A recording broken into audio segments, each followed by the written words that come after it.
नमस्कार, मैं हूं निवेदिता। कहा जाता है कि संगीत का जाति धर्म सरहद काला गोरा से कोई संबंध नहीं होता।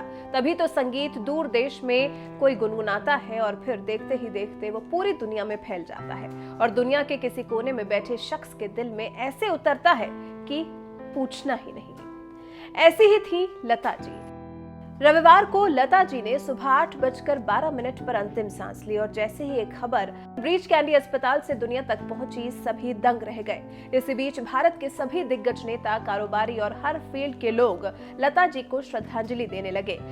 लता जी के निधन पर देश ही नहीं विदेश के लोग भी रो रहे हैं और श्रद्धांजलि अर्पित कर रहे हैं। लेकिन हम आपको एक ऐसे क्रूर तानाशाह की कहानी बताने जा रहे हैं जिसने अपने शासनकाल में संगीत पर बैन लगा दिया था और खुले तौर पर संगीत गाने बजाने वालों को जेल में डाल दिया था और कहा था इस्लाम में संगीत हराम है। लेकिन क्या आप जानते हैं, उसके दिल पर भी लता जी ने राज किया।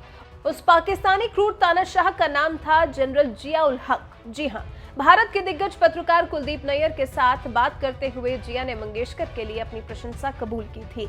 नैयर ने जिया को ये कहकर ताना मारा कि भारतीय कहते हैं कि जब भी वो किसी सांस्कृतिक दल को पड़ोसी देश में लाना चाहते हैं तो पाकिस्तान में इसका स्वागत नहीं होता है। इस पर जिया ने कहा, मैं जिम्मेदार शख्स हूँ, मैं खुद लता मंगेशकर के गानों का शौकीन हूँ, लेकिन अगर आप उन्हें गाने के लिए पाकिस्तान भेजना चाहते हैं तो मैं अभी नहीं कहूंगा, क्योंकि ये मौजूदा पाकिस्तानी भावना के अनुकूल नहीं है। तो आप समझ सकते हैं कि कैसे तानाशाह ने लता जी की तारीफ की थी। बताते चले कि जिया ने 1977 में सैन्य तख्ता पलट में सरकार बनाई थी। जुल्फिकार अली भुट्टो की चुनी गई सरकार को गिरा दिया था और सत्ता हथिया ली थी और अपने चुने हुए जजों के माध्यम से भुट्टो को फांसी पर चढ़वा दिया था।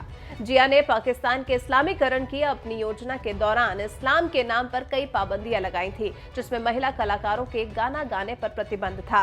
जिया 1978 में पाकिस्तान के राष्ट्राध्यक्ष बने थे और 1988 में एक विमान दुर्घटना में उनकी मौत हो गई थी।